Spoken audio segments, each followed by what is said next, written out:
So here is a build utilizing the Asus TUF Gaming Z690 Plus Wi-Fi DDR5 board. I'm using the addressable RGB header at the very top of the board. I'm controlling the front two fans, the top two fans, and the rear fan through that addressable RGB header at the very top. At the very bottom, I have this fractal fan only connected through the addressable RGB connection, and this deep cool GPU sag device or anti-sag device connected only through the addressable ARGB connector on the board. There's two at the very bottom.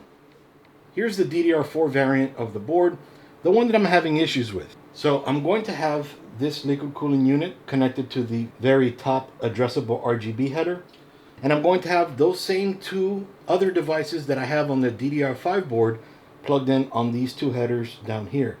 They're essentially the same board, except one's DDR4, one's DDR5.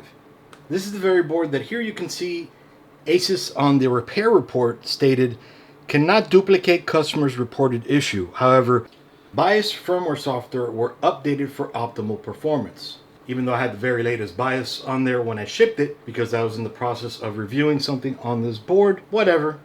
So now, because they don't believe me, even though I'm sending it back, they don't believe me that there's an issue. They want me to test it for them and put it on video.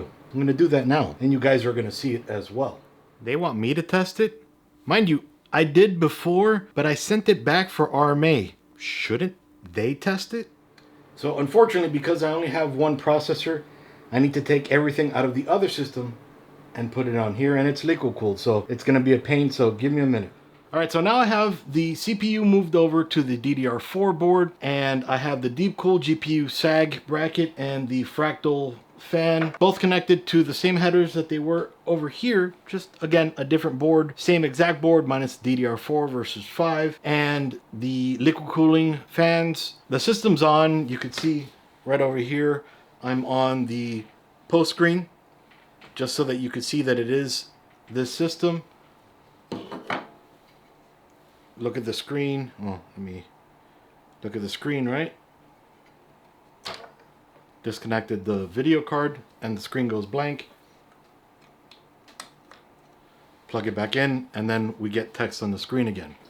So as you can see, the LED lights aren't working. The LED lights on the board itself are working on the bottom side of the board. And on the RAM, you can probably see it here. If not, I'll bring you over in 1 second. But they've asked me to clear the CMOS. I did it for S&Gs because why not? And we don't see the lights. So Asus received this board. They didn't even bother testing it, threw it back. We can't replicate the issue. Here you go. That's not cool at all. I mean, I'm wondering how many of you out there have the same issue? Let me know down in the comments below. I'd love to get your feedback on it. By the way, Asus, hopefully this email is good to prove the issue. So here again, we can see the top of the board. We can see the RAM itself is lit. And the bottom of the board is lit. That's maybe why they say they didn't see the issue. So they didn't bother connecting anything here to follow the cable to see if that was working or that was working, or to see if that followed the cable, those two fans were working.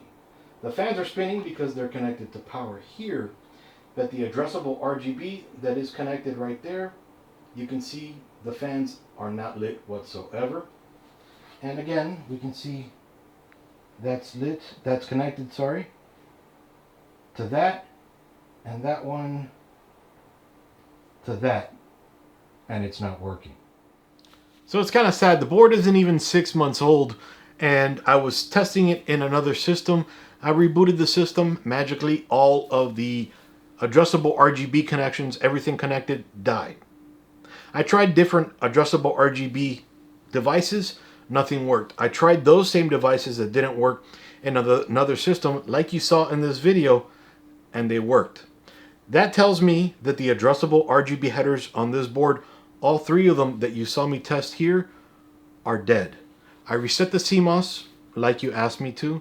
You flashed the BIOS, which I did before, but anyway, you said you flashed the BIOS, didn't see an issue.